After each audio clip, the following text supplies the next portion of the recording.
en el mundo que pueda alguna vez pensar en ti.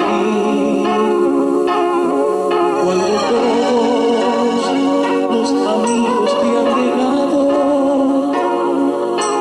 piensas que jamás serás feliz. Ya no llores, no recuerdes lo dejado. Olvida tu pasado y sé feliz. Amigo, no estás solo. Jesús está a tu lado, espera.